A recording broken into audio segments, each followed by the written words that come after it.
करते हुए अत्यंत हर्ष हो रहा है। स्त्री सृजन की शक्ति है। वह माँ है, बहन है, बेटी है, पत्नी है और इन सभी भूमिकाओं को निभाते हुए अक्सर वह स्वयं को भूल जाती है।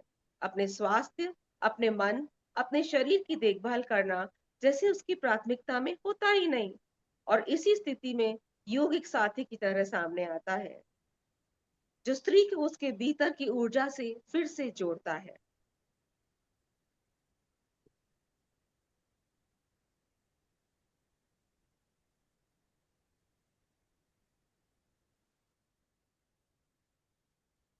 आज हमारे बीच हैं संगठन की माननीय राष्ट्रीय अध्यक्षा हमारी प्रेम मंजुषा, जिनकी वजह से कार्यक्रम संभव हो पाते हैं। उनकी गाइडेंस इतनी इंपॉर्टेंट होती है। माननीय मंजू जी बांगड़, पूरे राष्ट्र व समिति की तरफ से भी आपका स्वागत अभिनंदन करती हूँ। माननीय राष्ट्रीय महामंत्री ज्योति जी राठी, जिनके द्वारा कार्यक्रम का आगाज होना था पर स्वास्थ्य की वजह से आप नहीं कर रही हैं। दीदी हमारे साथ इस कार्यक्रम में जरूर हैं। हम आपके द्वारा किए गए सुंदर आगाज को मिस कर रहे हैं और शीघ्र आपके स्वस्थ होने की कामना करते हैं। यह ज्योति हमेशा हमें रोशन करती रहे, यही प्रार्थना है। कोष की ऊर्जा किरण माननीय कोषाध्यक्ष किरण जी लड्ढा, हमारे बीच आपको पाकर हम अत्यंत अभिभूत हैं। मोदमयी ऊर्जावान संगठन मंत्री ममता जी मोदानी का भी बहुत स्वागत करती हूँ। सभी आंचलिक पदाधिकारी, समिति प्रभारी, प्रदेश पदाधिकारी, कार्यकारिणी सदस्य व स्वास्थ्य के प्रति जागरूक आप सभी का बहुत स्वागत है। ईश का नाम लेकर कार्य की शुरुआत करते हैं, उसी पे को नमन करते हैं और उसी पे नाश करते हैं। शांताकारं भुजगशयनं सर्पहारं सुरेशं विश्वाधारं स्फटिक सदृशं शुभ्रवर्णं शुभांगं गौरीकांतं मदन दहनं योगी विध्यान गम्यं वंदे शिवम भवभयहरं सर्वलौकिकनाथं। माननीय राष्ट्रीय अध्यक्षा मंजू जी बांगड़, राष्ट्रीय महामंत्री ज्योति जी राठी, माननीय कोषाध्यक्ष किरण जी लड्ढा एवं माननीय संगठन मंत्री ममता जी मोदाना से निवेदन करती हूँ कि दीप प्रज्वलन कर कार्यक्रम की शुरुआत करें। मनीषा जी आप प्लीज ऑन कर दीजिए। आप जी दीदी। जी दीदी।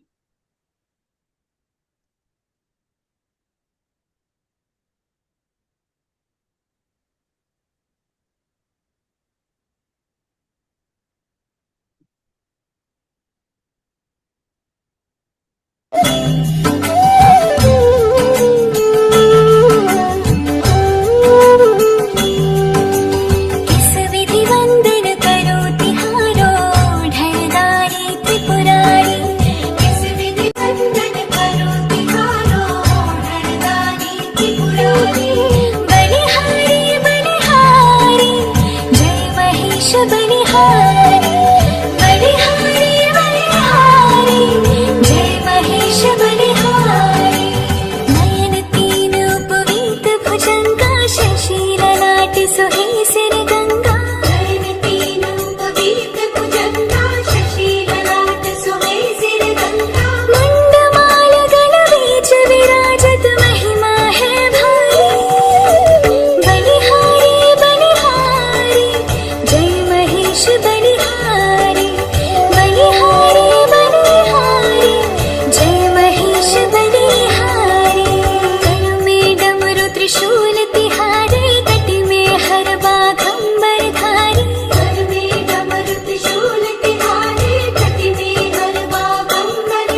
बहुत बहुत धन्यवाद।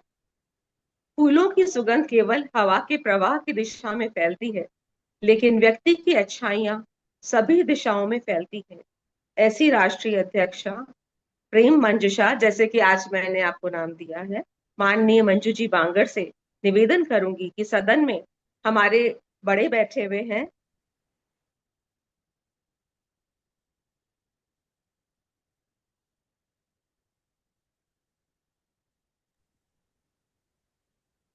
कुंतल जी।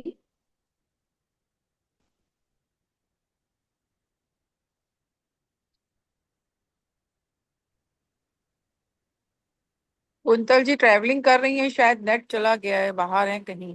यदि मैं आप कुंतल जी ट्रैवलिंग कर रहे हैं तो मैं मंजू जी धन्यवाद। का हाँ, आप कर लीजिए आंटी।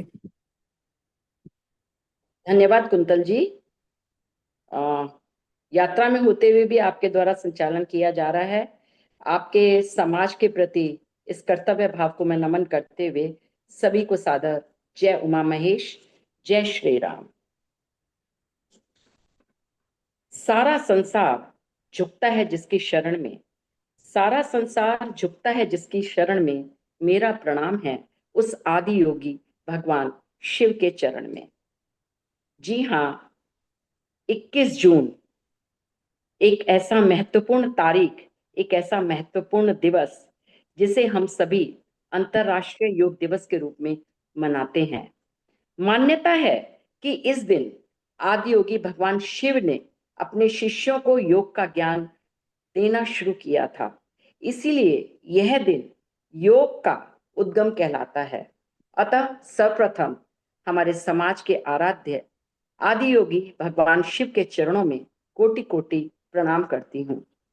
तत्पश्चात जिन्होंने जिन्होंने मन की शांति और पवित्रता के लिए योग दिया, भाषा की स्पष्टता और शुद्धता के लिए व्याकरण दिया, और साथ ही स्वास्थ्य की पूर्णता के लिए औषधि भी दी, योग के वैज्ञानिक दृष्टिकोण देने वाले योग के जनक महर्षि पतंजलि को भी नमन, माँ भारती का वंदन, और आप सभी योग प्रेमी बहनों को, स्वजनों को हार्दिक अभिनंदन।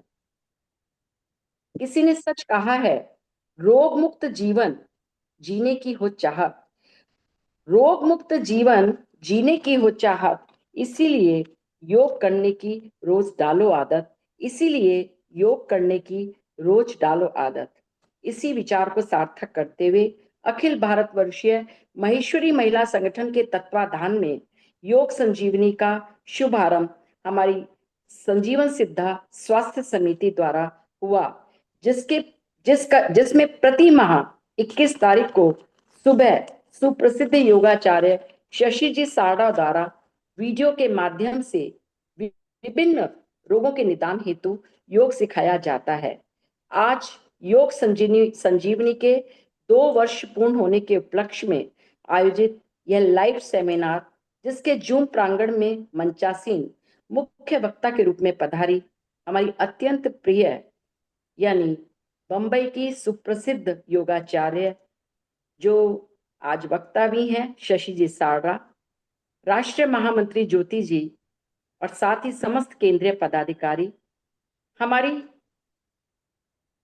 संरक्षक आदरणीय रत्निमा, जिनकी सदाशयता हमें सदैव प्राप्त होती रहती है और जिनका मार्गदर्शन हमें सदैव मिलता है, ऐसी हमारी पूर्व राष्ट्रीय अध्यक्ष बहनें आदरणीय लता दीदी, गीता दीदी, विमला दीदी, सुशीला दीदी, शोभा दीदी जी, कल्पना जी, निवर्तमान राष्ट्रीय अध्यक्ष आशा जी, एवं समस्त समिति प्रभारी बहनों को, समस्त सह प्रभारियों को, और हमारे नेपाल चैप्टर सहित 27 प्रदेशों की टॉप टू बॉटम ज्येष्ठ व श्रेष्ठ बहनें, आप सभी को अंतरराष्ट्रीय योग दिवस की हार्दिक शुभकामनाएं।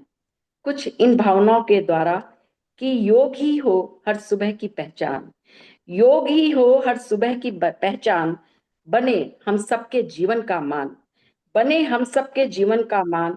आओ इस राह पर कदम बढ़ाएं, आओ इस राह पर कदम बढ़ाएं, शांति संतुलन से स्वस्थ जीवन सजाएं, योग करे हर योग कर हर रोग को दूर भगाएं। आप सभी को योग दिवस की हार्दिक शुभकामनाएं। योग दिवस की हार्दिक शुभकामनाएं। इंसान का सबसे बेहतरीन मित्र यदि कुछ है तो उसकी अपनी सेहत है। अगर उसका साथ छूट जाए तो हर रिश्ते के लिए वो बोझ हो जाता है। अतः अंतर्राष्ट्रीय योग दिवस पर सर्वे भवन्तु सर्वे संतु निरामय, इसी भाव के साथ आप सभी के स्वस्थ जीवन की शुभेच्छा करती हूँ।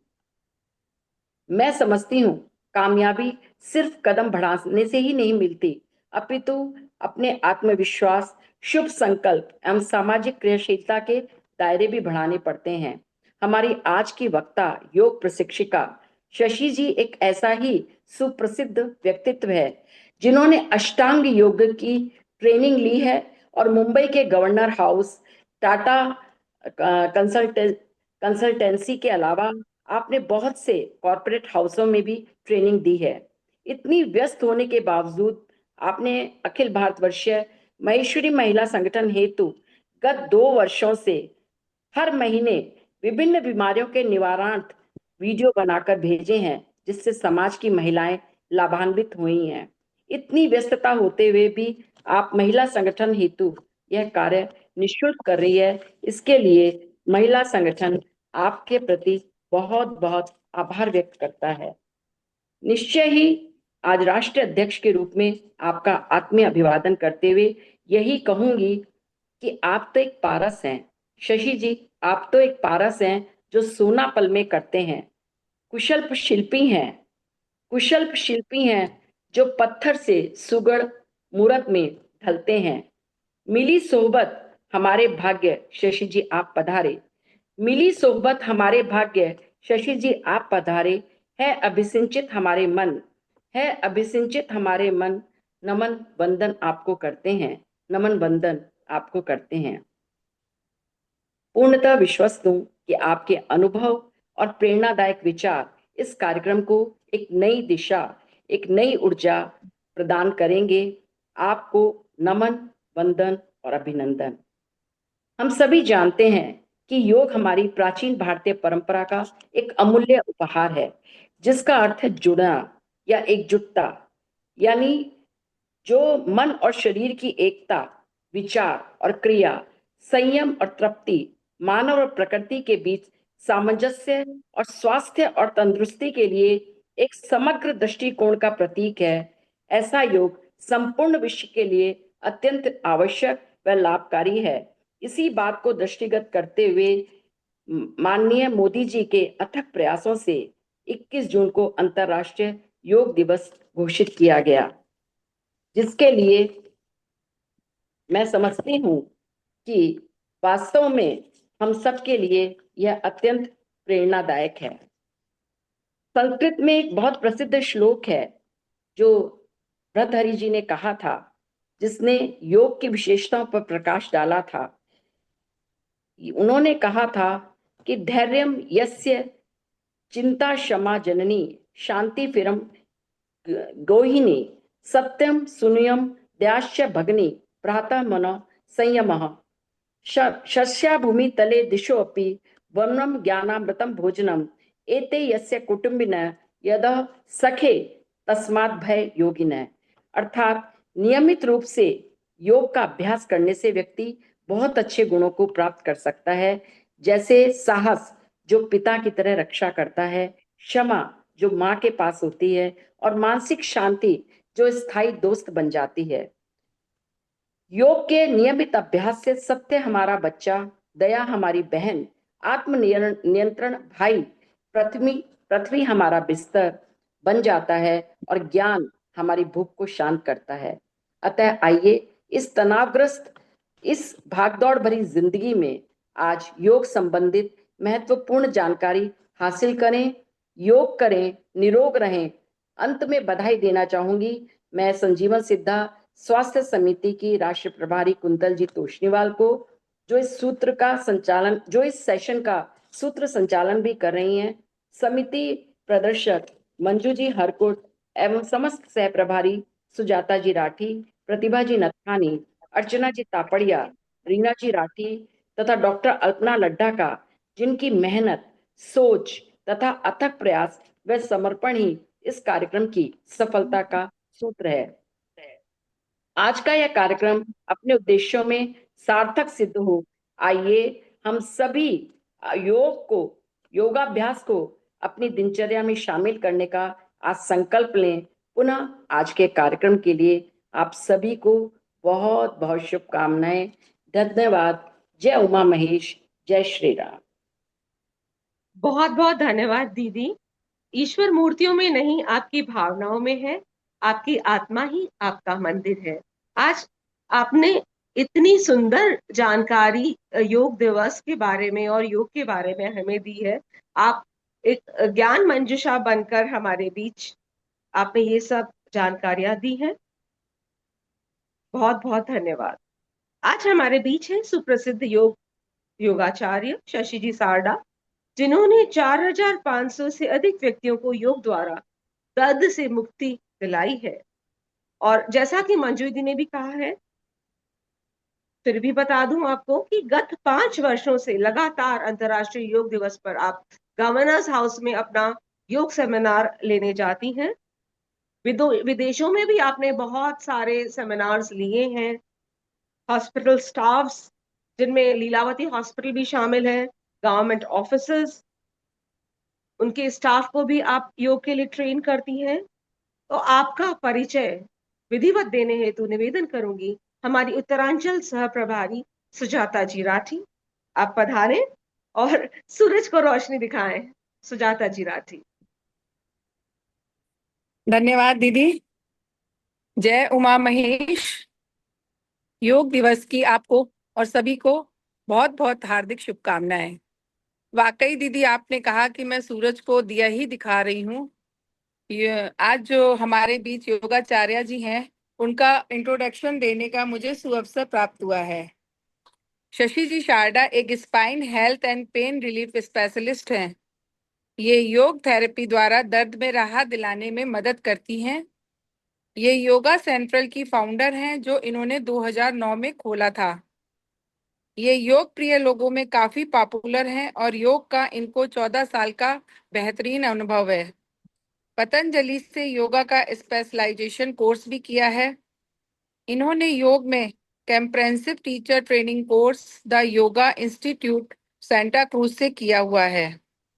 आप आयुर्वेद का ज्ञान भी रखती हैं। प्रेजेंटली ये बैंक और जॉइंट डिसऑनर और वुमेन कैंप की फैकल्टी हैं। ये 100 से ज्यादा गेस्ट लेक्चर दे चुके हैं, 100 से ज्यादा वर्कशॉप कर चुकी हैं और 4500 से अधिक जिंदगियों को योग के द्वारा बदल चुकी हैं। मुंबई गवर्नर हाउस में पिछले 4 साल से ये अपने इवेंट दे रही हैं। इनका मिशन है योग द्वारा तकलीफ को दूर कर जड़ से खत्म करना। शशि जी, मैं आपका हार्दिक स्वागत करती हूँ। बोलो। शशि जी, आप संजीवन सिद्धा की जूम मीटिंग में सादर आमंत्रित हैं। करें योग, रहें निरोग।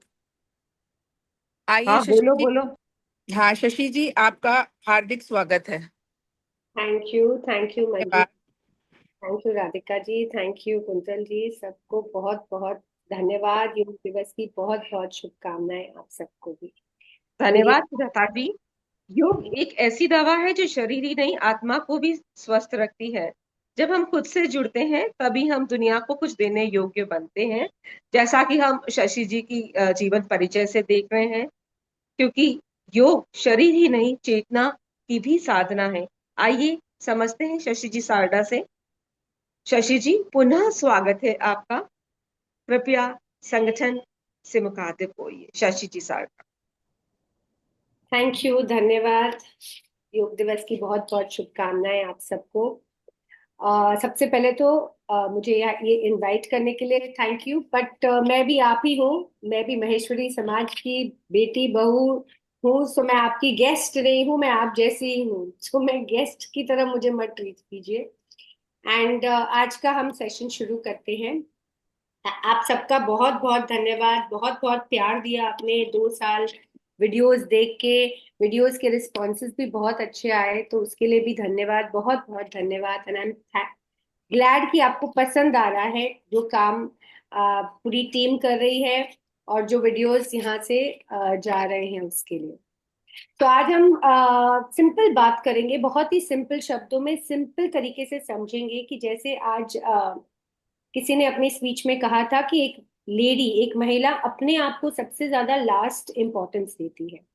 सबका काम करने के बाद जो बचा कुचा टाइम है वो अपने लिए होता है, जो बचा कुचा रूटीन होता है उसमें हम अपने लिए कुछ ढूंढते रहते हैं। तो आज उसी के बारे में बात करेंगे कि एक महिला के हेल्थ के लिए हमें क्या करना चाहिए। आज के टाइम पे सोशल मीडिया से, ऑनलाइन यूट्यूब वीडियो से सबको हेल्थ की अवेयरनेस तो जरूर हो गई है। सबको पता है कि क्या खाना चाहिए, कितनी मात्रा में खाना चाहिए, योग कितना अच्छा है, एक्सरसाइज कितनी अच्छी है, और कुछ ना कुछ सब अपने हिसाब से कर रहे हैं। कोई क्लास कर रहा है, कोई घर से कर रहा है, कोई किसी के सिखाए हुए आसन कर रहा है, कोई शाम को हल्का खा रहा है, सुबह लाइट फ्रूट से शुरू कर रहा है। तो मोटा मोटा हमको सब कुछ पता है या काफी हद तक पता है, और हम अपने हेल्थ को अच्छे से मैनेज कर। लकीली अब अवेयरनेस बहुत बढ़ रही है। सब लोग समझने लग गए हैं हेल्थ की इम्पोर्टेंस, अपने स्वास्थ्य की इम्पोर्टेंस, की आज सबसे ज्यादा, जैसे किसी ने कहा कि धन है अपनी लाइफ में तो अपना स्वास्थ्य। तो एक सिंपल तरीके से मैं बताऊंगी, और आज के सेशन में ये बताऊंगी कि लेडीज, स्पेशली महिलाओं को क्या करना चाहिए, क्या नहीं करना चाहिए, उनकी हेल्थ हमेशा बरकरार रहे उसके लिए। हम करते बहुत कुछ है और बहुत ज्यादा जो जहां से सुना वो कर लेते हैं। आपके ये काम आया तो शायद मेरे भी काम आएगा, इसलिए ये अप्लाई कर लेते हैं। तो सबसे पहले शुरुआत करेंगे थोड़ा पीछे जाते हुए कि आज हमारी बॉडी, अगर एक हेल्थी लेडी की बॉडी की हम बात करते हैं तो वो क्या है। हमारी बॉडी और मेल बॉडी या किसी पुरुष की बॉडी में सिर्फ इतना ही फर्क है कि हमारे पास यूट्रस है और हमारा रिप्रोडक्टिव सिस्टम उनसे अलग है। हमें प्रेग्नेंट होने की कैपेसिटी है, पर वो कैपेसिटी को हमारे शरीर में डालने के लिए हमारे शरीर में बहुत सारे चेंजेस होते हैं। बहुत सारी चीजें हमारे शरीर में डाली जाती है ताकि हमें मासिक धर्म आए, ताकि हम प्रेग्नेंट हो सके, ताकि हम डिलीवर कर सके। तो 8-10 उम्र की पहले से हमारी बॉडी और पुरुष की बॉडी में कुछ खास फर्क नहीं है। पर जैसे ही हमारा मासिक धर्म शुरू होता है या पीरियड्स या मेंस्ट्रुअल साइकिल शुरू होती है, उसके बाद से फिजिकल चेंजेस हमारे अलग हो जाते हैं और पुरुष के अलग हो जाते हैं।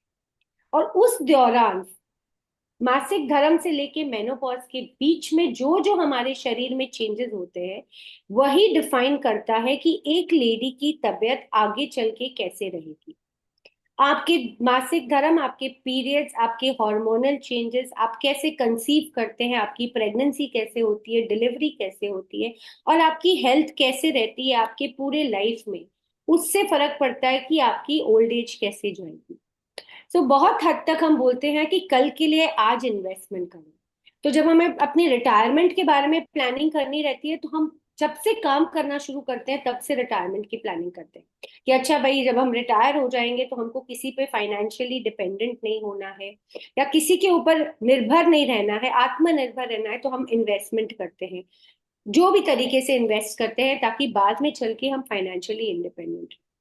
पर हम हेल्थ में इन्वेस्ट तब करते हैं जब हमारी हेल्थ की तकलीफें शुरू हो जाती हैं। जो हमारे 40, 45, 50 के बाद जो हमारी थोड़ी थोड़ी हेल्थ इश्यूज आती है, तब हमें रियलाइज होता है कि हेल्थ भी एक इन्वेस्टमेंट है, और बहुत बहुत बहुत इंपॉर्टेंट और बहुत बड़ी इन्वेस्टमेंट है। तो बहुत सिंपल तरीके से मैं बताऊंगी कि एक लेडी, एक महिला को हेल्दी रहने के लिए क्या क्या करना चाहिए। नाउ सिंपल थिंग है कि अगर आप देखें, नॉर्मल में भी अगर कोई महिलाएं खड़ी रहती है, बैठती हैं, तो वो जनरली पाँव को पास में रख के खड़ी रहती हैं। बैठती हैं चेयर पे भी तो पाँव को पास में रखे या पाँव को एक दूसरे के ऊपर रख के खड़े। करेक्ट। सो जनरली हमारा पेल्विक एरिया जो रहता है, हमारे जहाँ पे यूट्रस है, हमारा पेल्विस है, हमारे पेट के नीचे का स्थान जहाँ पे हमारे रिप्रोडक्टिव ऑर्गन्स रहते हैं, या वहां पे जो है, वहां पे हमारा ब्लड सर्कुलेशन बहुत कम होता है, जिसके कारण जो भी पीरियड्स, जो भी हार्मोन रिलेटेड इश्यूज होते हैं वो शुरू हो जाते हैं। तो एक हेल्दी बॉडी और हेल्दी विमेन बॉडी, हेल्दी महिला के लिए उसके पेल्विक फ्लोर की हेल्थ बहुत जरूरी है। पेल्विक फ्लोर मतलब आपके बटक्स, आपका पेल्विस, आपका स्टमक, आपकी शरीर के बीच का हिस्सा। हम देखेंगे कि जब भी हमारी लाइफ में चेंज होता है ना, हमारे बीच के हिस्से में चेंज होता है। पीरियड्स के टाइम पे हमारे बीच के हिस्से में ब्लोटिंग होती है, हमें वहीं पे क्रैम्प आते हैं, वहीं पे पेट दर्द होता है, किसी को कमर दर्द होता है, प्रेगनेंसी भी वहीं पे होती है, मेनोपॉज में भी वहीं का हिस्सा आगे आता है। पेरी मेनोपॉज हो या मेनोपॉज, वहीं का हिस्सा थोड़ा सा आगे या उसमें थोड़ा सा रिटेंशन होता है या वो थोड़ा सा बल्ज हो जाता है। सो उस एरिया की हेल्थ बहुत बहुत बहुत ज्यादा जरूरी है। तो जब हम व्यायाम करें, कोई भी एक्सरसाइज करें, जो आप चाहे कोई भी अपने रूटीन में योगा प्राणायाम एक्सरसाइज करते हैं, आपको हर समय पेल्विक फ्लोर एक्सरसाइजेस जरूर डालनी है। हर रोज थोड़ा थोड़ा पेल्विक फ्लोर एक्सरसाइज जब हम करते हैं तो हमारा पेल्विस एरिया खुलता है, और जब वो खुलता है ना तो आप देखेंगे पूरे बॉडी का हार्मोनल बैलेंस बहुत अच्छे से है। सो मैंने आप शेयर कर सकते हैं प्लीज जो पीपीटी मैंने भेजी है। जी दीदी, मैं शेयर कर रही हूँ। तो मैं आपको कुछ आसन बताऊंगी पिक्चर में जो आप आराम से घर पे कर सकते हैं रोज। और हर रोज आप अगर ये थोड़ी बहुत प्रैक्टिस करेंगे तो आप देखेंगे कि आपकी फिजिकल हेल्थ में आपके रोजमर्रा की इश्यूज, जैसे आज ब्लोटिंग हो गई, गैस हो गई, पेट हैवी लग रहा है, उन सब में आराम होगा। एक तो ये पोस्चर है। सबसे पहले कभी भी कहीं पे भी दिन में आप ये कर लीजिए। जैसे आप चाहें तो आप ना पीठ टेका लगा सकते हैं बेड के पीछे, बेड के आराम से सहारा पीछे पिलो लेके, जो नीचे बैठ सकते हैं वो नीचे दीवार के सहारे पे पिलो लगा के इस पोस्चर में बैठना है। थोड़ी देर 20 से 25 मिनट अगर रोज इस आसन में अगर आप बैठने लग जाए तो आप देखेंगे कि बहुत हद तक ब्लड सर्कुलेशन वहां पहुंचेगा, वहां के ऑर्गन्स वो बहुत अच्छी हेल्थ मिलेगी। आपका हार्मोनल इम्बैलेंस जो है ना धीरे धीरे बैलेंस होने में। पर कई जनों को जैसे घुटनों की तकलीफ है और वो ऐसे पांव फोल्ड करके नहीं बैठ सकते। तो आप नेक्स्ट स्लाइड करेंगे प्लीज। ये ऐसे पाँव को फैला के बैठ जाइए, चाहे आप जमीन पे बैठिए, बेड पे बैठिए। आप आगे नहीं झुक सकते तो मत झुकिए, पर खाली पाँव फैला के बैठना है। कुछ समय दिन के 20-25 मिनट, आधी घंटा, 15 मिनट, 10 मिनट से शुरुआत करेंगे, 5 मिनट से शुरुआत करेंगे, पर ऐसे पाँव फैला के बैठना है। पाँव फैला के बैठने से ना ये एरिया की हेल्थ बहुत अच्छी इंप्रूव होती है। अगर आप आसन कर रहे हैं तो नेक्स्ट स्लाइड। ये जो हमारा सूर्य नमस्कार का तीसरा पोज है अश्व संचालन, ये भी बहुत अच्छा है। तो अगर आप रोज में दिन में आसन करते हैं तो कोशिश करके ये आसन जरूर कीजिए।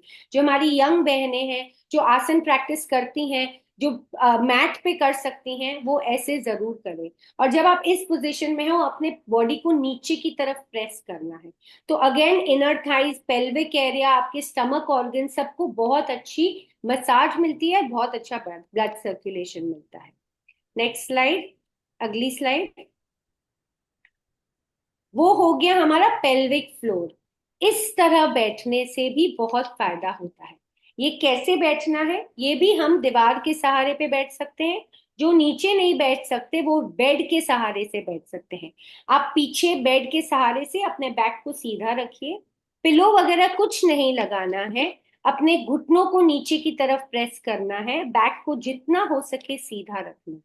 जितना आप बैक को सीधा रखेंगे, घुटनों को नीचे प्रेस करेंगे, उतना बेटर आपका अलाइनमेंट होगा। और जब अलाइनमेंट अच्छा होता है ना तो बॉडी की हेल्थ अच्छी होने लग जाती है। एक बार स्लाइड शो बंद कर देंगे। Thank you. तो ये कुछ आसन हमको रेगुलरली करने हैं। ये आसन लेडीज हेल्थ के लिए बहुत बहुत बहुत जरूरी है। तो अपने दिनचर्या में इन आसनों को डालें। दूसरी चीज हमें जो अपने दिनचर्या में डालनी है वो हमें फूड, अपने खाने के ऊपर बहुत ध्यान रखना है। कैसे ध्यान रखना है? लेडीज को जनरली डीजेनरेशन, हार्मोनल इम्बैलेंस के कारण डीजेनरेशन बहुत जल्दी होता है, कैल्शियम की कमी जल्दी होती है, विटामिन की कमी बहुत जल्दी होती है। तो आप देखेंगे कि एक उम्र के बाद ना थकान ज्यादा लगती है, पेन ज्यादा होता है, घुटनों का दर्द, joint pain, back pain, shoulder pain, इन सब तरह के पेन शुरू हो जाते हैं क्योंकि कैल्शियम की कमी होती है, कैल्शियम डिप्लीशन बहुत होता है। तो शुरुआत दिन से ही अपने को कैल्शियम की लेवल्स अच्छे रखने हैं, पर हमें दवाइयों से नहीं, खाने से रखना है। तो खाने में हमें बहुत अच्छे से अपने दूध, दही, पनीर को खाना है। अगर चाहिए तो बोन हेल्थ के लिए गोंद बहुत अच्छा है, गोंद खाएं। हमारे वैसे भी ट्रेडिशन में अपन सर्दियों में गोंद के लड्डू वगैरह खाते हैं। अगर आप गोंद को कोई भी फॉर्म में खा सके तो बहुत अच्छा है। बाकी फ्रूट्स वेजिटेबल्स में बहुत है, प्रोटीन्स मिनरल्स एंड कैल्शियम उसमें भी बहुत है। तो अपने फूड को थोड़ा सा चेंज करेंगे। हर खाने में एक कॉम्बिनेशन जो होता है प्रोटीन कार्ब का वो बराबर होना चाहिए। तो जैसे अगर हम पुलाव खा रहे हैं तो खाली पुलाव नहीं खाना है, पुलाव के साथ दही की बनी हुई कोई चीज खानी है, जैसे रायता खा लिया, कढ़ी खा लिया, कोई जैसे हम राजमा चावल खाते हैं, दाल सब चावल खाते हैं, छोले चावल खाते हैं। तो एक कोई भी प्रोटीन को एक कार्ब के साथ मिक्स करके खाने से उसका न्यूट्रिशन बेटर होता है, उससे हमारी हेल्थ बेटर होती है। सो ये जरूर अपनाना है कि फूड को बहुत अच्छे से खाना है, फ्रूट्स अपनी जगह पे, वेजिटेबल्स, सूप्स अच्छे से खाना है। खाने में कोई तरह की कमी नहीं होनी चाहिए। ऑब्वियसली हम सब जानते हैं कि तेल, बहुत ज्यादा तेल, बहुत ज्यादा मीठे का खाना वो सब नहीं खाना चाहिए। रात को जल्दी खाने की आदत लेनी चाहिए। कुछ प्राणायाम मैं आपको बाद में बताऊंगी जो आपके लिए, लेडीज हेल्थ के लिए बहुत इंपॉर्टेंट है। तो वो भी हमें कैसे करने हैं और दिन में कितनी कितनी देर तक करने हैं। योगा एक ऐसी चीज है ना जो सिर्फ 1 घंटे के आसन करने से योग नहीं होता। आप अपने दिन की दिनचर्या कैसे निकालते हैं उससे योग होता है। आप सोचते कैसे हैं, बिहेव कैसे करते हैं, स्ट्रेस लेते हैं, हर चीज में बहुत टेंशन हो जाती है, उससे भी आपके बॉडी का संतुलन बिगड़ता है। जैसे कई लेडीज को या कई महिलाओं को आदत है फटाफट काम करने की, हर चीज गए फटाफट कर दिए, किचन में गए ये किया वो किया फटाफट कर दिए, यहाँ गए फटाफट कर दिए।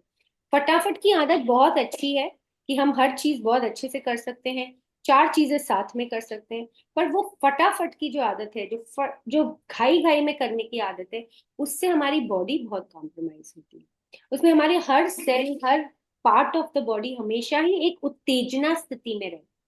वो उत्तेजना बॉडी में बहुत स्ट्रेस क्रिएट। तो कोशिश करके, अगर आपको आदत है बहुत घाई घाई करने की, और हम बहुत प्राउडली बोलते भी हैं कि मेरे को तो सब काम फटाफट चाहिए, मैं तो सब घाई से, मतलब मैं तो अभी जाती हूँ 15 मिनट में मेरा सब काम हो जाता है।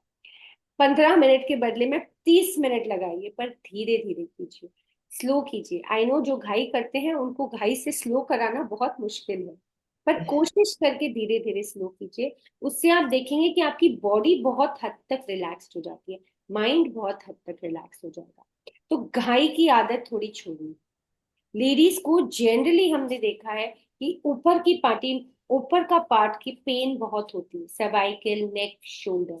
उनकी लाइफ में कोई भी स्ट्रेस होता है, कोई भी एक एक सिचुएशन आ जाती है जिसमें बहुत प्रेशर आ जाता है, कोई फैमिली टेंशन, कोई और टेंशन, कई बार उनके शोल्डर्स दुखने लग जाते हैं, यहाँ से पेन, यहाँ से पेन, बैक में पेन। ये पेन लेडीज में बहुत कॉमन है, क्योंकि हम अपना सारा स्ट्रेस हमारे नेक और शोल्डर पे लेते हैं, क्योंकि हम जिम्मेदारियां लेते हैं अपने शोल्डर।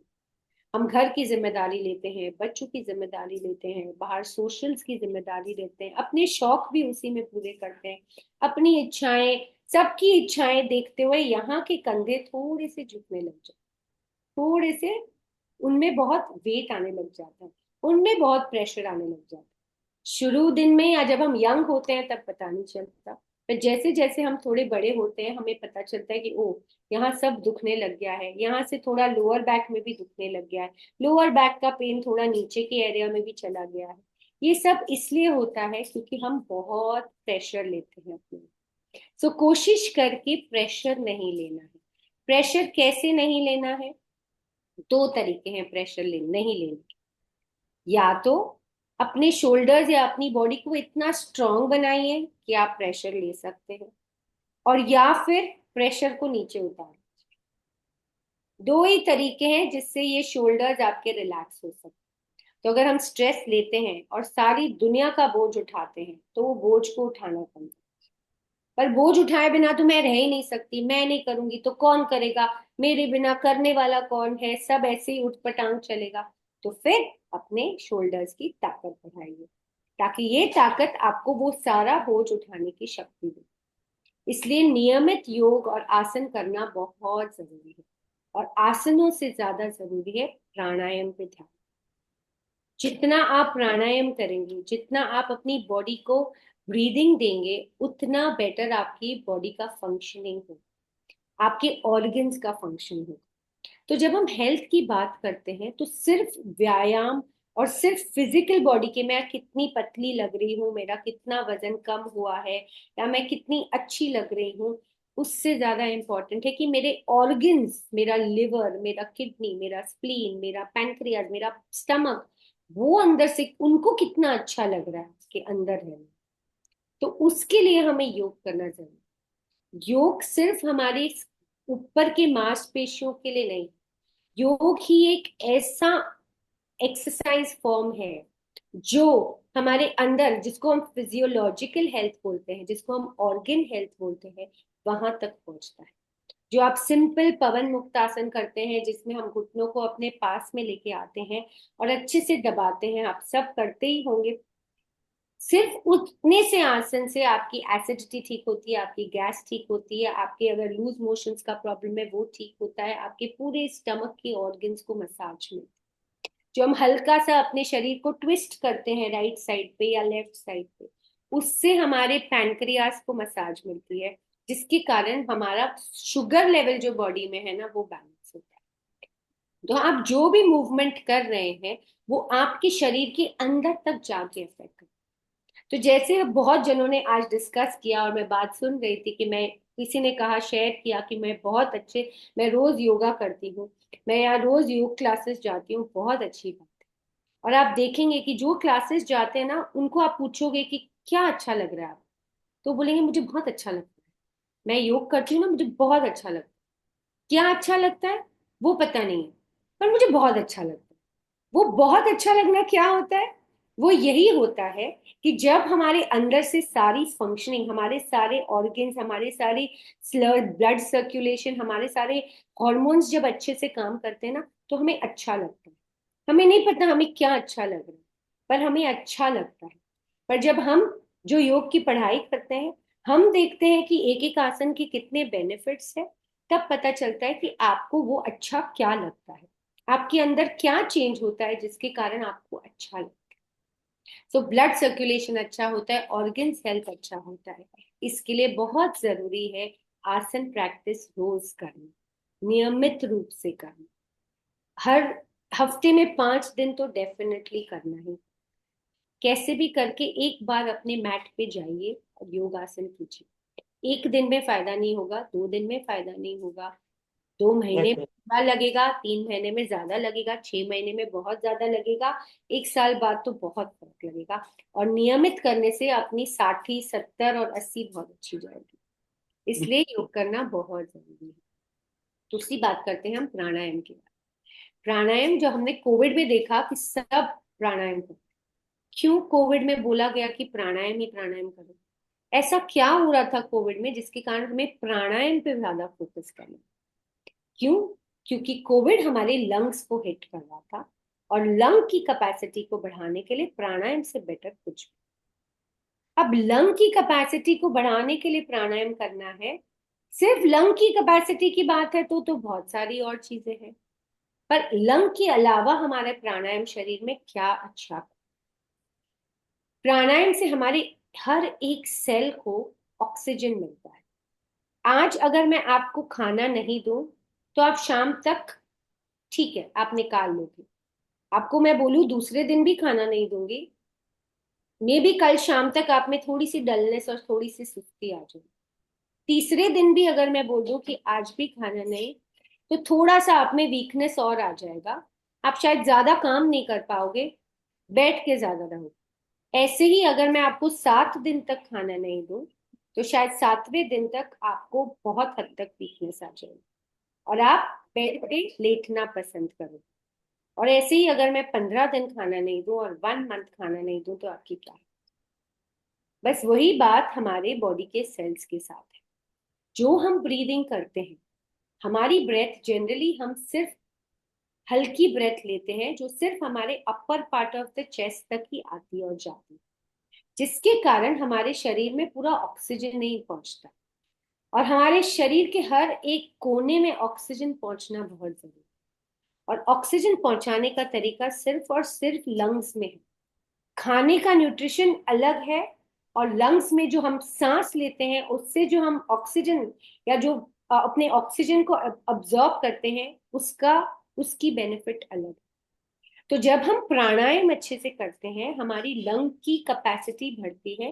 कैपेसिटी का मतलब क्या है? कैपेसिटी का मतलब ये है कि लंग ज्यादा अब्जॉर्ब कर सकता है ऑक्सीजन। जब लंग ज्यादा अब्जॉर्ब करता है ऑक्सीजन, तो जब उसके पास ज्यादा होगा तो वो आपके पूरे शरीर में डिस्ट्रीब्यूट कर, और जब आपके पूरे शरीर में डिस्ट्रीब्यूशन होगा तो आपका हर एक शरीर का अंग खुश होगा, उसके अंदर सांस लेने की हिम्मत सांस लेने की कैपेसिटी हो। जैसे मैंने आपका खाना बंद किया तो धीरे धीरे आपकी बॉडी नीचे उतरी, वैसे ही जैसे ही हम ढंग से ब्रीदिंग नहीं करते हमारे शरीर में अजीब सी डलनेस आ जाती है, थकान लगती है, शाम तक जाते एकदम गिरू पड़ू हो जाते हैं, कई बार मन नहीं करता। बहुत लेडीज का एक एज के बाद कोई चीज में मन नहीं लगता, और डलनेस सी फील होती है। वो सब इसलिए है क्योंकि बॉडी में एनर्जी कम है, और एनर्जी इसलिए कम है क्योंकि हमारे बॉडी में ऑक्सीजनेशन, सर्कुलेशन ऑफ ऑक्सीजन का। तो हम कितनी बार सुनते हैं खाना पीना तो मैं बहुत अच्छा करती हूँ, एकदम टाइम पे सोती हूँ, टाइम पे उठती हूँ, रूटीन भी बहुत अच्छा है, पर फिर भी ना एक अजीब सी डलनेस है, एक थकान है। वो इसलिए है क्योंकि हमारे प्राणायाम कैपेसिटीज अच्छी नहीं। तो अब हम वापस एक स्क्रीन शेयर करेंगे दीदी, ताकि मैं प्राणायाम बता सकूं कि लेडीज के लिए बेनिफिट प्राणायाम कौन से हैं जो आपको नियमित रूप से रोज करने ही चाहिए। Screen share.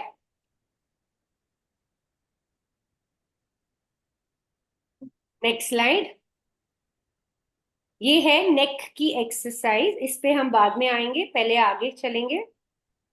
ये प्राणायाम, अगर आप ये पिक्चर देख सकते हैं तो ऐसे लेट जाना है, आप मैट पे सो सकते हैं या फिर आपके बेड पे, नो प्रॉब्लम, कहीं पे भी कीजिए, बस कंफर्टेबल होके करना है।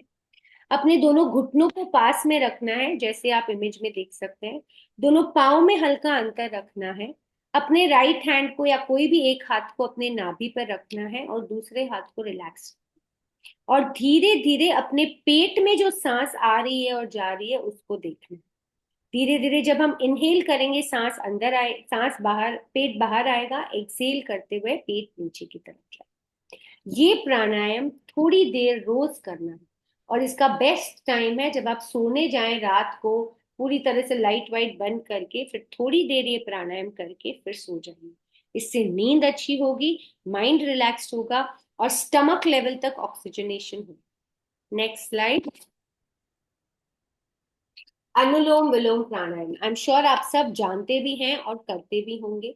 ये प्राणायाम लेडीज के लिए बेस्ट प्राणायाम, और अगर हो सके तो इसको शुरुआत में 2 मिनट से लेकर 5 मिनट के बीच में, और अगर आप कंफर्टेबल है तो 5 मिनट तक आराम से कीजिए, बिना होल्डिंग के। खाली एक नाक से सांस लेना है, एक नाक से सांस छोड़ना है, वापस सेम नाक से लेना है और ऑपोजिट नॉस्ट्रिल से छोड़ना है। ये प्राणायाम किंग ऑफ ऑल प्राणायाम है फॉर लेडीज। मतलब इसके क्या बेनिफिट है? पूरा हार्मोनल जो इम्बैलेंस है ना उससे बैलेंस होता है। अपना एंडोक्राइन सिस्टम, जिसके कारण हमारा थायराइड, शुगर, हमारे कोलेस्ट्रॉल लेवल्स बढ़ते हैं, इस एक प्राणायाम से उसमें उन सब फैक्टर्स में बहुत फायदा होता है। अपने पूरे बॉडी, जो माइंड में एक पॉजिटिव थिंकिंग आती है, ये प्राणायाम उसके लिए रिस्पॉन्सिबल है, क्योंकि हमें माइंड को पॉजिटिव करने के लिए भी अनुलोम विलोम प्राणायाम बहुत बहुत लाभदायक है। तो ये प्राणायाम रोज नियमित रूप से 5 मिनट आप जरूर कीजिए। Next slide. कपाल भाती, again very good for ladies, ladies के लिए स्पेसिफिकली बहुत अच्छा है। पर अगर आपको हाई ब्लड प्रेशर है, कोई भी तरह की हर्निया की तकलीफ है, अब्डोमेन की सर्जरी हुई हुई है, या अगर आपको हार्ट की इश्यूज है, तो फिर आपको ये प्राणायाम अवॉइड करना है। अगर आपको इन सब कोई तकलीफ नहीं है तो आराम से कपाल भाती कीजिए। शुरुआत से 50 से शुरू कीजिए, धीरे धीरे 100, 200, 250 तक भी आप कर सकते हैं। पर कपाल भाती बहुत सुंदर प्राणायाम है लेडीज के लिए।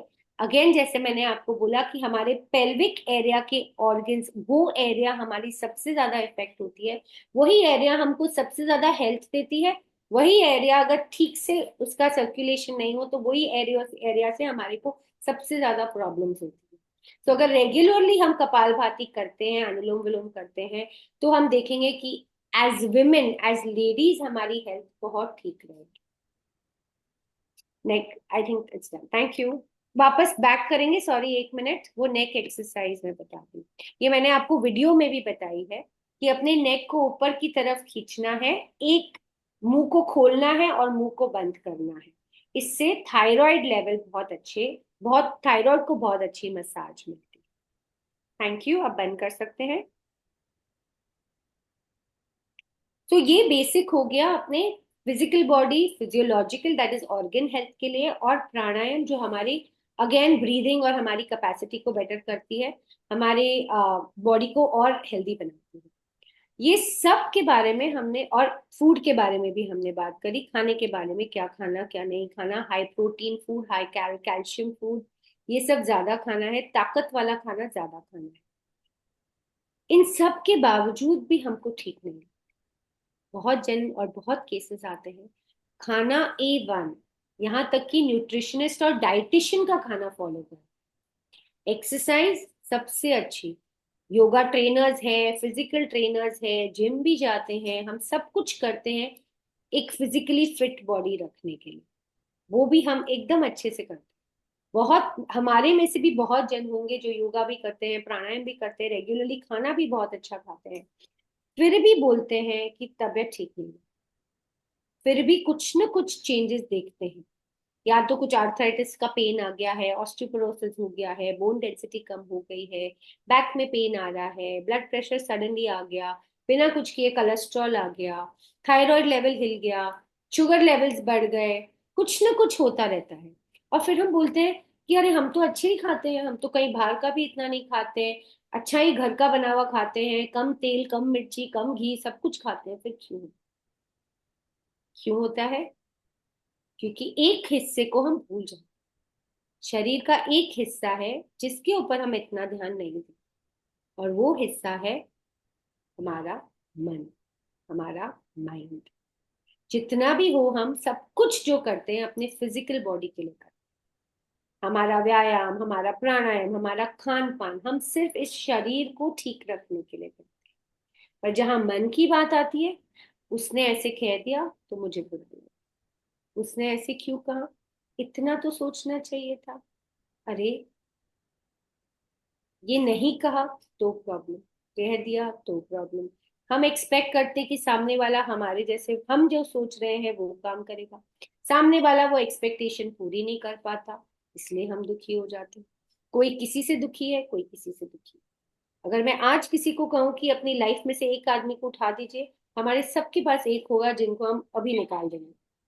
तो बहुत जरूरी है कि हम जो ये इमोशनल गेम खेलते हैं अपने साथ, यहाँ वहां अपने हर्ट हो जाते हैं, एक्सपेक्टेशन रखते हैं और फिर दुखी हो जाते हैं, उन सब को डील करना भी बहुत जरूरी है।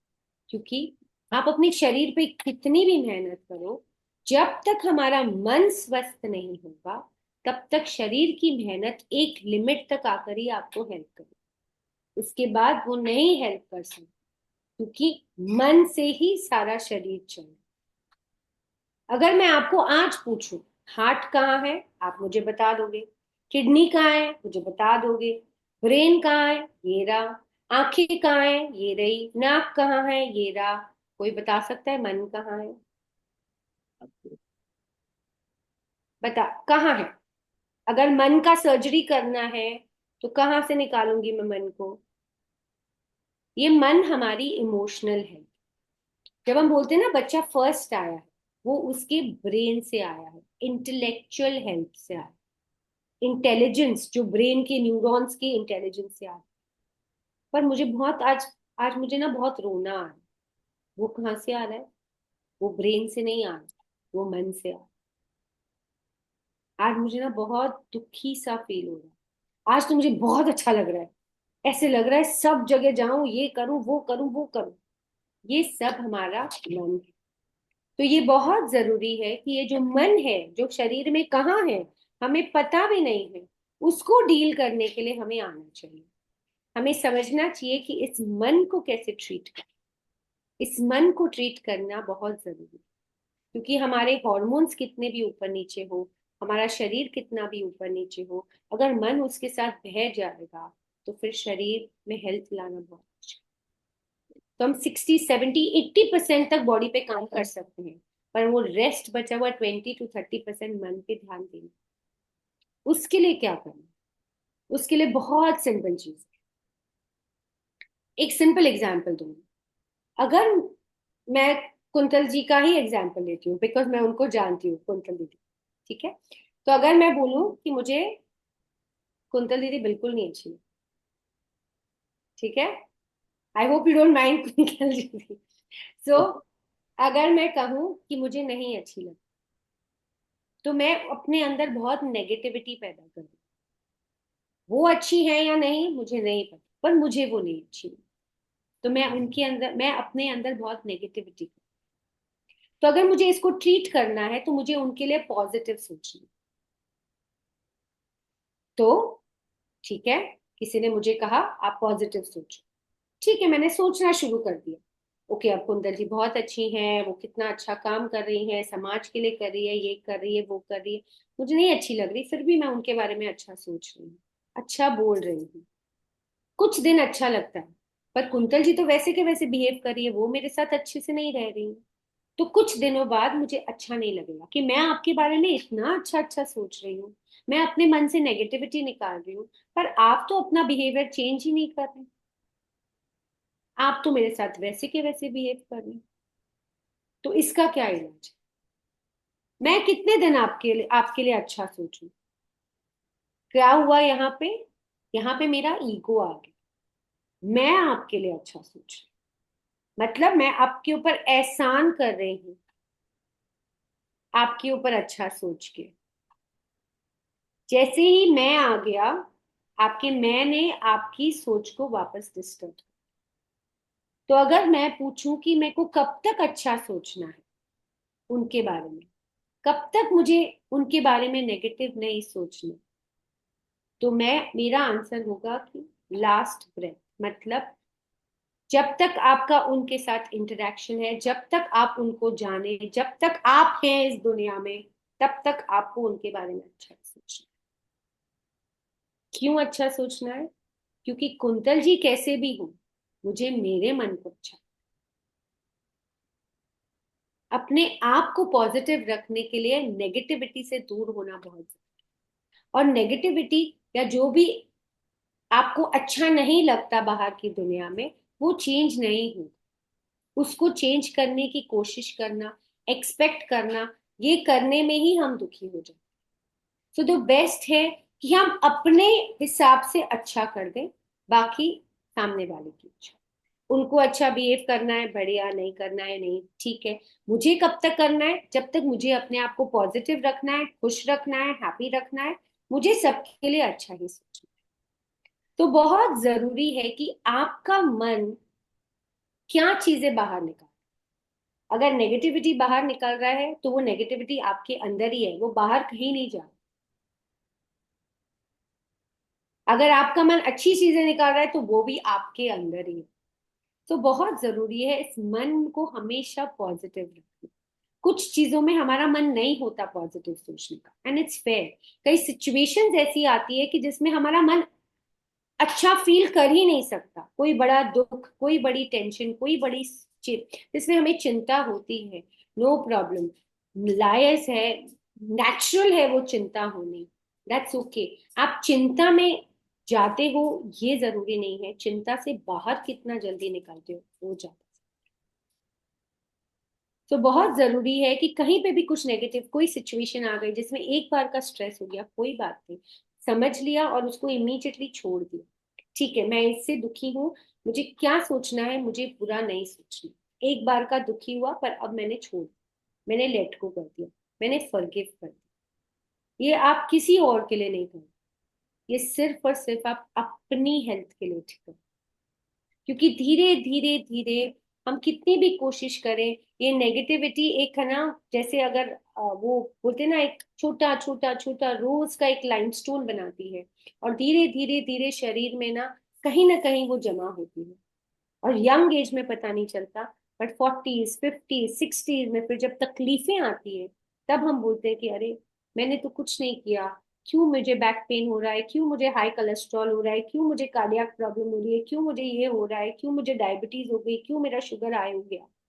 ये सब फिजिकल से ज्यादा मेंटल और इमोशनल प्रॉब्लम्स।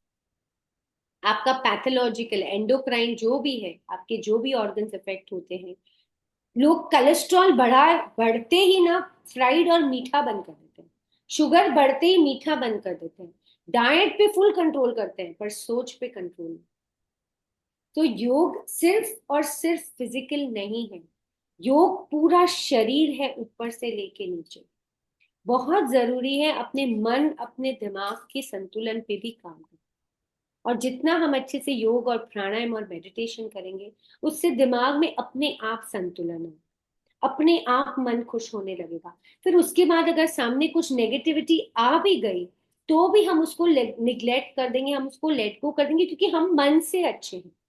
आज जैसे आपके बेटे की सगाई होती है, या कोई यंग है, उसके बेटे का 10th स्टैंडर्ड का बोर्ड में उसको 99% आया, अगर कोई बहुत बड़ी खुशी आई है आपके लाइफ में अभी, और उस समय मैं आपको कुछ 19-20 बोल भी दूं, या कुछ नेगेटिव न्यूज दे दूं, तो भी आप इतना बॉदर नहीं करोगे, क्योंकि आपकी लाइफ में बहुत बड़ी खुशी आई हुई है। या तो कोई बहुत एग्जाम में पास हो गए, या कोई बहुत अच्छी लॉटरी लग गई है, या कुछ सगाई हो गई है, कुछ कुछ कुछ कुछ, क्योंकि मन बहुत खुश है, इसलिए छोटी मोटी नेगेटिविटी को आप सोचोगे भी नहीं। वैसे ही अपना मन जब खुश रहता है ना, तो हम नेगेटिविटी को अपने आप ढीला छोड़ देते हैं। अगर मेरा मन खुश है ना, तो कोई मुझे थोड़ा 19-20 बोलेगा, तो भी मैं बोलूंगी इट्स ओके, कोई बात नहीं, उसका मन खराब होगा, उसका दिन अच्छा नहीं होगा, आज वो बुरे मूड में हो। हम अपने आप ही निग्लेक्ट करते हैं। तो बहुत जरूरी है कि अपने मन को भी अपने शरीर का हिस्सा समझे, उसके लिए भी काम करें। और जब आप उस पे काम करोगे ना, तो बिलीव मी, तब आप ट्रूली हेल्दी फील, जब आप हर समय खुश रह सकोगे, कोई भी आपसे कुछ भी बोले और आपको अच्छा लगे। जो मुझे एक कुंतल दीदी की बात बहुत अच्छी लगती है, जब मैं उनको जब भी पूछती हूँ कि आप कैसे हो, यही बोलते हैं, मैं बहुत अच्छी हूँ शची, मैं बहुत अच्छी हूँ। तो it is such a positive thing कि आप अपने आप को हमेशा ही एक अच्छा मानते हो, एक पॉजिटिव स्टेट में रहते हो। तो बहुत जरूरी है मन को अपने शरीर का हिस्सा समझना, और मन के साथ भी वो ही सुलूक करना जो आपने अपनी फिजिकल बॉडी पे किया। कपड़े अच्छे पहनते हैं, अच्छे दिखते हैं, गहने अच्छे पहनते हैं, सब सिर्फ सामने के फसाड को अच्छा लगाने के लिए। फिर भी कोई पार्टी में जाके अगर किसी की बुराई करनी है, तो फिर इतना अच्छा कपड़ा पहनने की और इतना अच्छा ड्रेसअप होने की जरूरत ही नहीं,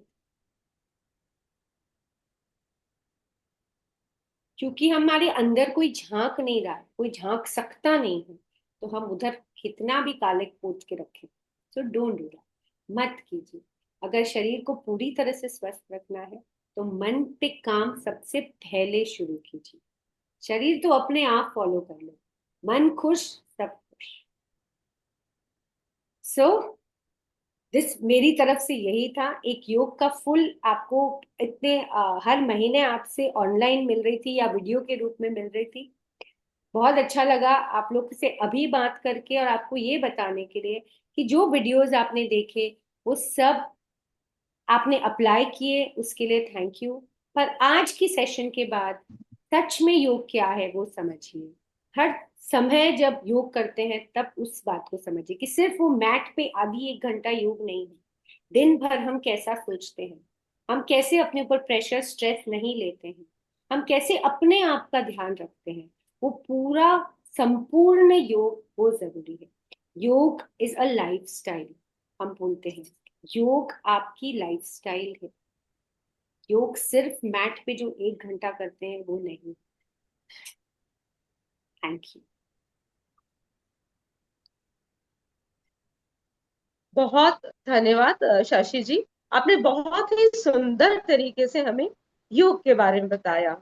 योग शरीर को लचीला और सशक्त बनाता है। ध्यान और प्राणायाम से मन की स्थिरता आती है और ये रोग प्रतिरोधक क्षमता बढ़ती है, और सबसे बड़ी बात है कि जीवन में संतुलन लाता है। तो मन को साफ करना और उस पर कार्य करना निहायत ही जरूरी है। दक्षिणांचल से हमारी आंचलिक सह प्रभारी डॉक्टर अल्पना जी लड्ढा से निवेदन करूंगी कि शशि जी सारडा के उद्बोधन का सार कुछ पंक्तियों में दें। साथ ही कुछ प्रश्न पूरे राष्ट्र से हमारे पास आए हैं जो हमने पहले ही इनवाइट करके रखे थे, वे भी एक एक करके हमारे सभी आंचलिक सह प्रभारी लेंगे।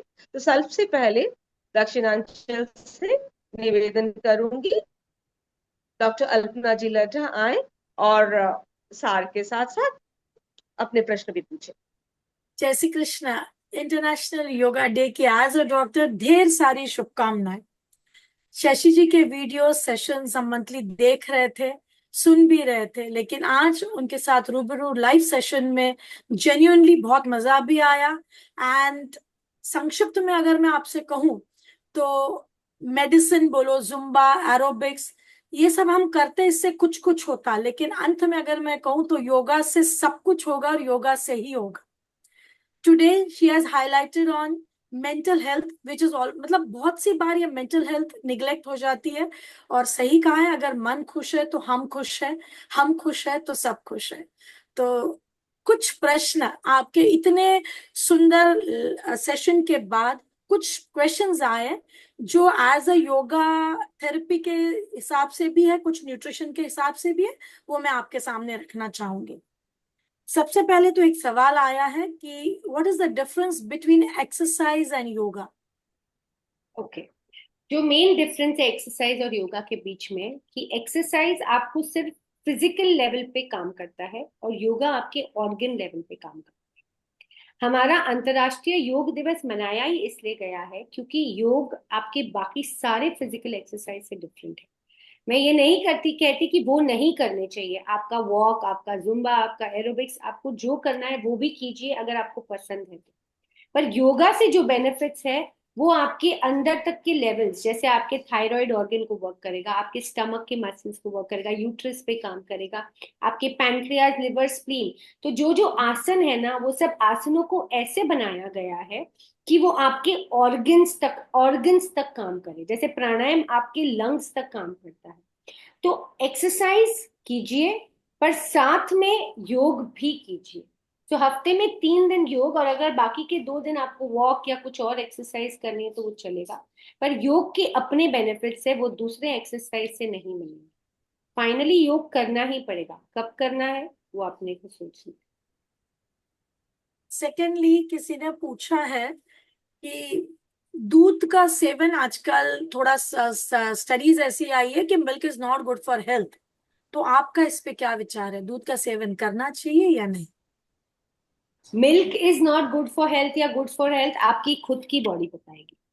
तो मैं हर फूड के लिए ये बोलूंगी, सिर्फ मिल्क नहीं। अगर दूध पीने के बाद आपको अच्छा नहीं लग रहा, कई जनों को दूध पीने के बाद हेवी लगता है, पेट में अपचन सा लगता है, या दूध के पदार्थ जैसे पनीर खाने से हेवी लगता है, या कुछ भी कोई भी चीज खाने से अगर आपको अंदर से अच्छा नहीं लग रहा है, दैट मीन्स आपको वो सूट नहीं कर। तो दूध खराब नहीं है, आपकी बॉडी उसको टॉलरेट कर पा रही है कि नहीं, वो आपको समझना। मेरे खुद के रिलेटिव्स हैं जो राजस्थान में रहते हैं, वो सुबह शाम अच्छा गौशाला का प्योर दूध पीते हैं, और मेरे से डबल एज के हैं पर बहुत हेल्दी है, और उनको दूध आराम से पचता है। तो इट्स नॉट दैट कि दूध खराब है। दूध आपको अच्छा, अगर आप शहरों में भी रह रहे हो तो आप गौशाला का दूध ले सकते हो। आजकल A2 फार्म मिल्क, ये सब बहुत मिल्क है। आपको सोचना है कि आपके शरीर में जाने के बाद वो आपको सूट हो रहा है। तो मुझे सूट हो रहा है इसलिए आपको होगा नहीं, आपको नहीं हो रहा है इसलिए मुझे भी नहीं होगा नहीं। अगर आपको उसको खाने पीने से कुछ नुकसान नहीं है तो प्लीज खाइए, बिकॉज उसके जो बेनिफिट्स है वो आपकी बॉडी में जरूर यूज होंगे। चाहे वो दूध हो या कोई भी पदार्थ हो, आस्क योर सेल्फ, आपको अच्छा लग रहा है खाने के बाद, कोई तकलीफ नहीं हो तो आपको सूट। थैंक यू जी। और एक सवाल, आपने फीमेल्स के हिसाब से काफी एक्सरसाइजेस बताई है, but do you suggest something for mental health, positivity, कि ये करने से थोड़ा अप्रोच चेंज हो सकता है? Can you suggest few things? तो एक प्राणायाम है भ्रामरी, अगर आप लोग सबको जानते हो तो बहुत अच्छा। आप और उसको यूट्यूब भी कर सकते हो, नहीं तो फिर मैं अगले वीडियो में भ्रामरी प्राणायाम सिखा दूंगी। वो जो हम हमिंग साउंड जो बनाते हैं, जो भ्रामरी में करके बोल, सांस लेके ओम के बदले करते हैं। ये हाँ प्राणायाम मेंटल हेल्थ के लिए बहुत अच्छा है। ये प्राणायाम जिसको मैं बोली ना, मन पे काम करना। अगर आप भ्रामरी का प्राणायाम दिन, अगर एक सिटिंग में जैसे 15 से 20 राउंड अगर नियम से रोज करते हैं, तो आप देखेंगे कि आपके माइंड की फ्लक्चुएशंस कम हो गई है। और कई सिचुएशन में ना बहुत जन रिएक्ट करते हैं, जैसे किसी को कुछ बोला, मतलब एकदम रिएक्शन होता है, वो सोच नहीं पाते, बाद में रिस्पॉन्ड करते हैं, पहले रिएक्ट करते हैं। तो भ्रामरी करने से ना आपके इमोशनल हेल्थ की बैलेंस होती है। आप रिएक्ट नहीं करते हो, आप हर चीज में एकदम एकदम उत्तेजित नहीं हो जाते हो, आप एकदम कामली हर चीज को डील करते हो। तो भ्रामरी प्राणायाम एक ऐसा प्राणायाम है जो मेंटल हेल्थ स्पेसिफिकली के लिए बहुत बेहतर Thank you. We'll be waiting for your video on Brahmari next. या Questions, definitely definitely questions to Abhi. I think Pratibha ji has got some questions. Please. या हमारी मध्यांचल से आंचलिक सह प्रभारी प्रतिभा जी नथानी से निवेदन करूंगी कि मध्यांचल से आए हुए प्रश्न पूछें। और डेफिनेटली भ्रामरी शशि जी नेक्स्ट वीडियो भ्रामरी के लिए, और भी आप लोगों को कुछ भी इच्छा है कि आप लोग कुछ और सीखना चाहते हैं तो आप हम लोगों को निश्चित रूप से टॉपिक्स भेज सकते हैं। जितना पॉसिबल होगा शशि जी वीडियोस बना कर देंगे।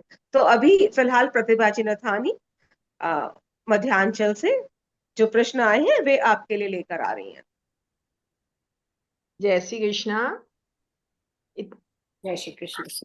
इतने जय श्री कृष्णा, इतने सुंदर सेशन के बाद मुझे लगता है मेरे बहुत सारे क्वेश्चंस तो जो आए हुए हैं अपने आप ही आंसर्स हो गए उनके। Thank you. हाँ, बट फिर भी एक क्वेश्चन है कि जो आपने नेक एक्सरसाइज बताई शशि जी, तो वो क्या दोनों तरह के थायराइड के लिए एप्लीकेबल है?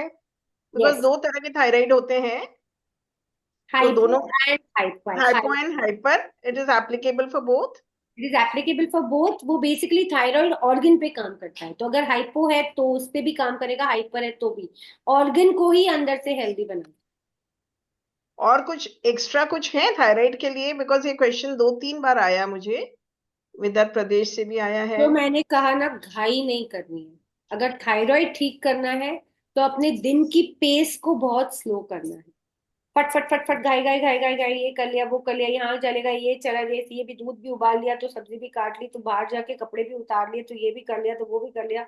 जब तक स्लो अगर एंड स्टेडी। थायराइड को ट्रीट करना है तो घाई को कम करनी पड़ेगी। तभी आजकल बहुत सारी लेडीज को ये प्रॉब्लम हो रही है, मुझे लग रहा है बेसिक रीजन ये है उसके पीछे। एंड एक क्वेश्चन आया कि क्या बच्चों के जो आजकल स्क्रीन टाइम के कारण जो पावर आ गया, चश्मा आ गया, उसके लिए कुछ स्पेशल एक्सरसाइज? तो पावर के लिए त्राटक बहुत काम करता है। आईज एक्सरसाइजेस जो त्राटक है, आपको कंफर्टेबली कोई यूट्यूब पे भी मिल जाएगी, नहीं तो अगर आसपास आपके योगा टीचर्स है तो उनसे बच्चों को त्राटक सिखवाइए। त्राटक जैसे स्पॉट को गेज करना या आंखों को आगे पीछे ऊपर नीचे करके एक सेट होता है एक्सरसाइज का। अगर वो रेगुलरली करते हैं ना, तो उससे आंखों का चश्मा धीरे धीरे उतर जाता है। एंड ये ट्राइड एंड टेस्टेड है, ये खाली बुक्स में नहीं है। तो अगर रेगुलरली करके कोई बच्चे को सचमुच अपने आंखों का चश्मा उतारना है तो त्राटक से उसका चश्मा उतर जाए। बिल्कुल सही।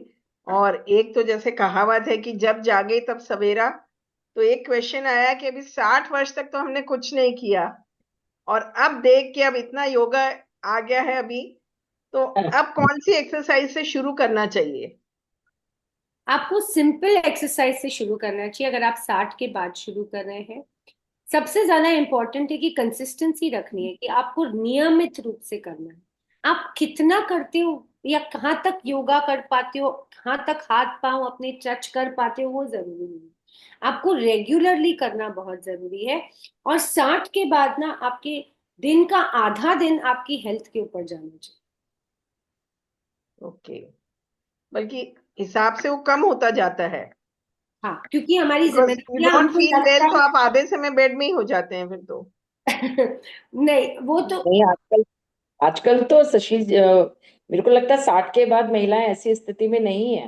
हाँ, आजकल नहीं है, बिकॉज आजकल लोग बहुत कॉन्शियस बहुत है। एक्टिव है। बट बिल्कुल। अब वही है, 60 के बाद आपका आधा दिन हेल्थ पे जाना चाहिए और आधा दिन सोशल वर्क में जाना चाहिए। बस रिलैक्स्ड, एब्सोल्युटली। मेरी थैंक यू। और एक क्वेश्चन तो मुझे लगता है थोड़ा सा 60 से ऊपर की बहनें जुड़ी हुई हैं इस सेशन में। एक तो क्वेश्चन मुझे लगता है थोड़ा सा पर्सनल भी हो जाएगा, आप इजाजत दे तो मैं पूछती हूँ जरूर, कि मतलब आपको देख के मुझे वो संतूर वाला एड याद आ गया। आपका स्किन ग्लो का क्या राज है? आई डोंट नो, मतलब मैं तो जो हूँ सो हूँ, आई थिंक। कंसिस्टेंटली योगा से यू गॉट इट, या हेरिडिटी है, या what? Definitely yoga plays a part, it's not only hereditary, definitely yoga है। हमें पता नहीं चलता है, रोज करते हैं, रोज अपने आप को देखते हैं तो इतना पता नहीं चलता है, बट एक दिन से नहीं हो, नियमित करने से कोई भी चीज का इफेक्ट आता है, मे बी उसी का इफेक्ट हो। Thank you so much. Thank you Pratibha di and Shashi ji, बहुत ही सुंदर जवाब। आपका नंबर मैंने शशि जी का शेयर किया है, किसी ने नंबर मांगा था। I hope Shashi ji you don't mind. और पश्चिमांचली से सह प्रभारी रीना जी राठी से निवेदन करूंगी कि बाकी देश से आए हुए प्रश्न आप पूछेंगी शशि जी सारडा से।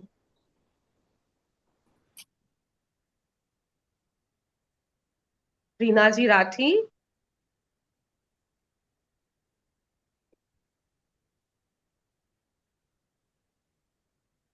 आप unmute.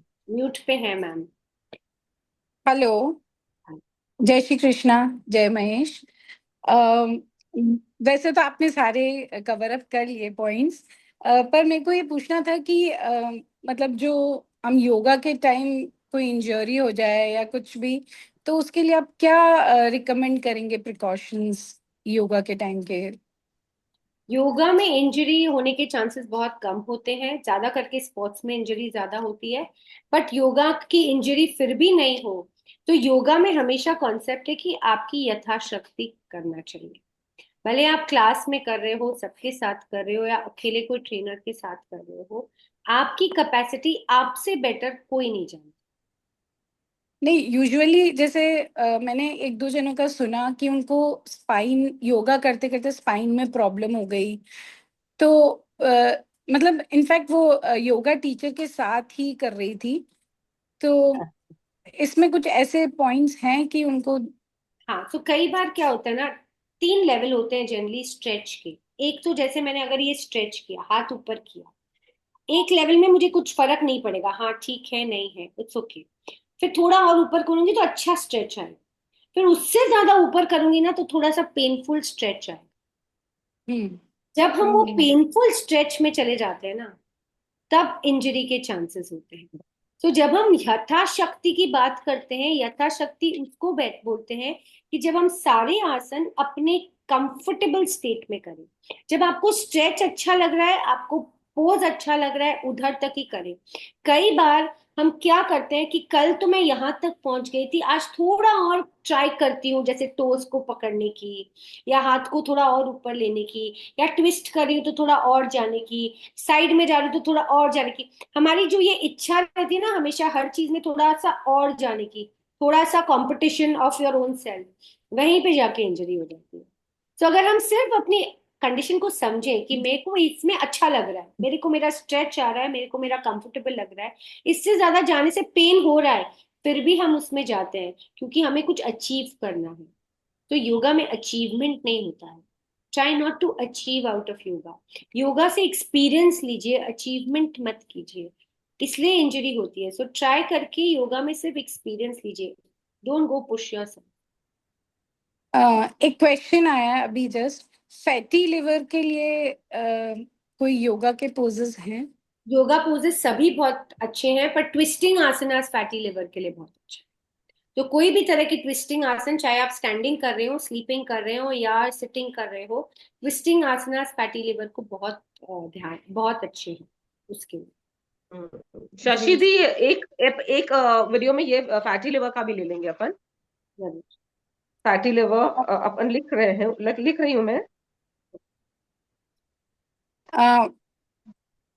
should I continue? Reena ji, is it all?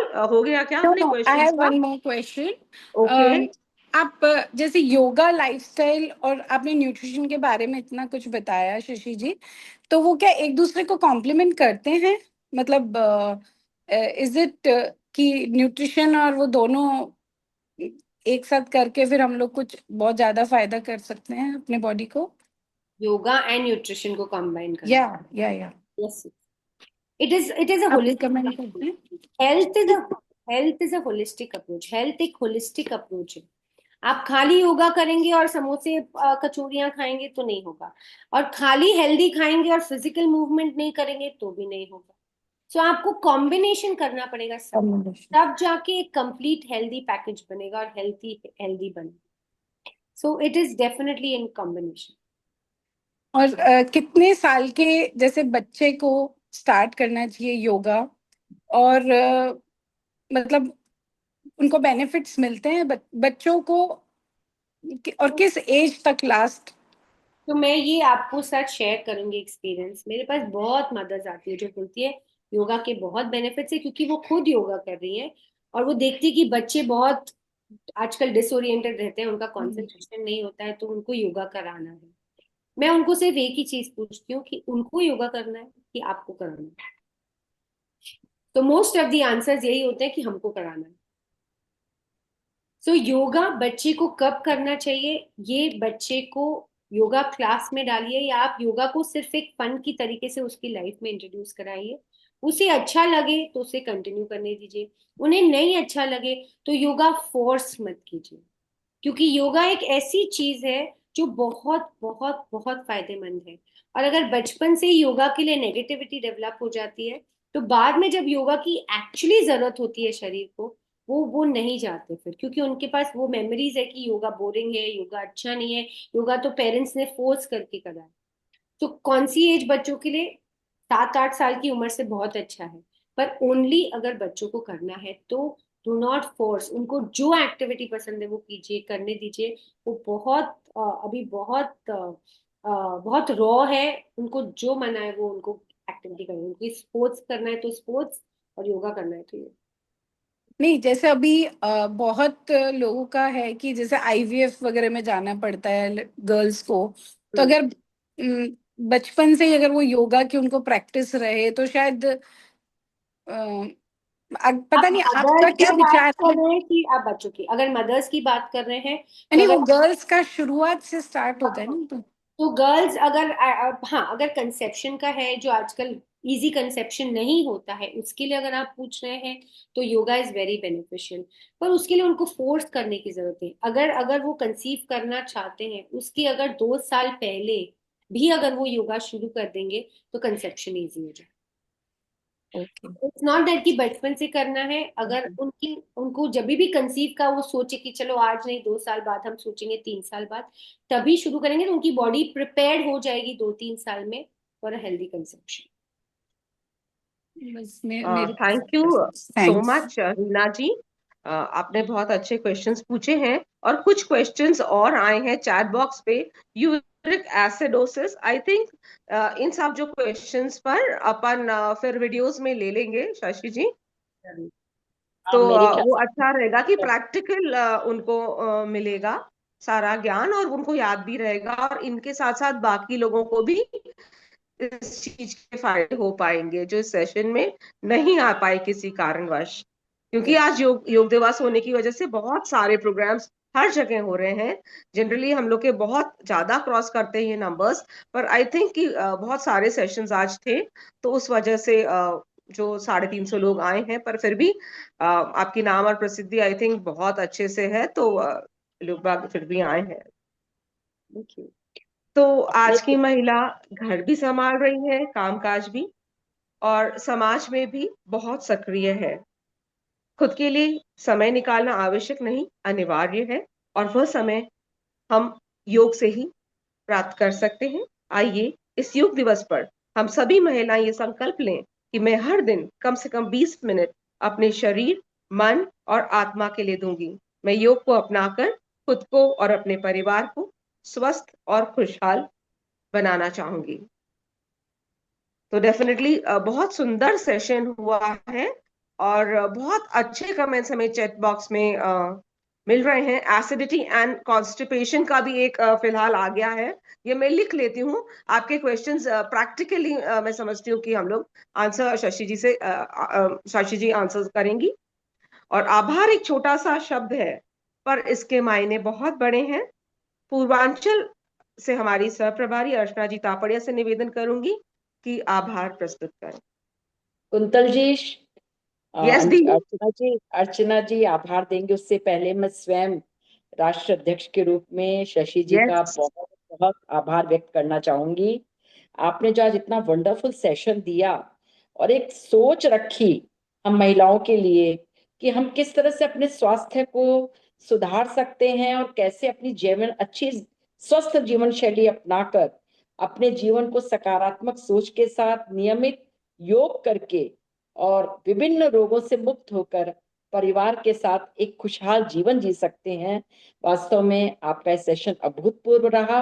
आपने आज योग दिवस पर जो समय निकाला, मैं समझती हूँ ये अपने आप में हमारे लिए एक आशीर्वाद स्वरूप है। शशि जी, समाज के लिए आपने इतना सोचा, जिससे आप स्वयं भी हैं, महेश्वरी हैं आप, और आपने आज महेश्वरी समाज के लिए इतना सोचा, हमारी महिला संगठन के लिए इतना सोचा, और पिछले 2 साल से जो वीडियोस आप रेगुलर दे रहे हैं, निश्चय ही मैं आपको नमन करती हूँ।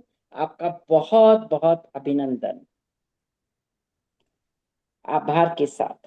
थैंक यू, बहुत बढ़िया लगा, मुझे भी बहुत अच्छा लगा आपने सबसे बात। भी आगे भी आप हमें ऐसे ही करते रहेंगे, मुझे पूरा विश्वास है। बहुत अच्छे अच्छे वीडियोस आप भेज रहे हैं और हम लोग उस पे फॉलो भी कर रहे हैं। थैंक यू दीदी। आपके बोले बिना वास्तव में ये आभार ना इनकम्प्लीट होता, मुझे खुद को ऐसा महसूस हो रहा था, क्योंकि your word is the best. तो पुनः अर्चना जी तापड़िया निवेदन करूंगी कि एक फॉर्मल आभार तो बनता है, आप आभार दीजिए। धन्यवाद कुंतल जी। आदरणीय राष्ट्रीय पदाधिकारी, मुख्य अतिथि व सभागार में उपस्थित सभी को अर्चना तापड़िया का जय उमा महेश। 11वें विश्व योग दिवस के उपलक्ष्य में योगाचार्य शशि जी सारडा को जीवंत सुनना एक सुखद अनुभूति का एहसास दिला गया, जिससे सभागार में उपस्थित सभी जन अत्यंत लाभान्वित हुए। तहे दिल से धन्यवाद देना चाहूंगी शशि जी सारडा का, जिन्होंने अपना बहुमूल्य समय निकालकर हम सभी का योग पर ज्ञान बढ़ाया। आज इस कार्यक्रम को राष्ट्रीय स्तर पर करने की अनुमति प्रदान करने के लिए हमारी राष्ट्रीय अध्यक्ष श्रीमती मंजू जी बांगड़ व महामंत्रानी ज्योति जी राठी को विशेष धन्यवाद व आभार। राष्ट्रीय कोषाध्यक्ष श्रीमती किरण जी लड्ढा व संगठन मंत्री श्रीमती ममता जी मोदानी को हृदय से धन्यवाद। कार्यक्रम में पधारे हमारे पूर्व अध्यक्ष श्रीमती सुशीला जी काबरा, श्रीमती गीता जी मुद्रा व शोभा दीदी, सभी को तहे दिल से धन्यवाद देती हूँ। सभी प्रदेश अध्यक्ष, सचिव, सभी प्रदेश पदाधिकारी, संयोजिकाएं, जिलों, तहसीलों, स्थानीय संगठनों से पधारे पदाधिकारी व बहनों का आभार। आप सभी के आने से इस कार्यक्रम की शोभा बढ़ी है। सजीवन सिद्धा समिति प्रदर्शक श्रीमती मंजू जी हरकुट को विशेष धन्यवाद, जिन्होंने इस कार्यक्रम में पग पग पर हमारा सही मार्गदर्शन किया।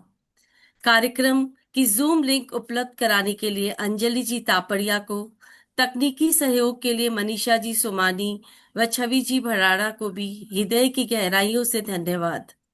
आज इस जूम सभागार में उपस्थित सभी बहनों को बहुत बहुत धन्यवाद, जिन्होंने उपस्थित होकर इसे सफल बनाने में संजीवन सिद्धा समिति की पूरी टीम का सहयोग दिया।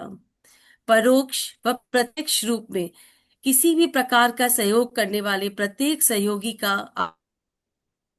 आभार व्यक्त करती हूँ और इसी के साथ अपनी वाणी को विराम देती हूँ। जय उमा महेश। बहुत बहुत धन्यवाद अर्चना जी। बहुत सुंदर आभार था, और मैं अपनी पूरी टीम को भी धन्यवाद देती हूँ। आप लोग इतने सपोर्टिव हो, उस वजह से कार्यक्रम बहुत अच्छे हो पा सकते हैं। बहुत भगवान की दया थी, मंजू दी ने ये टीम हमें दी है। Thank you so much. और अंत में यही कहना चाहूंगी, स्वस्थ नारी सशक्त नारी, योग से जुड़े और खुद को खुद से जोड़े। तो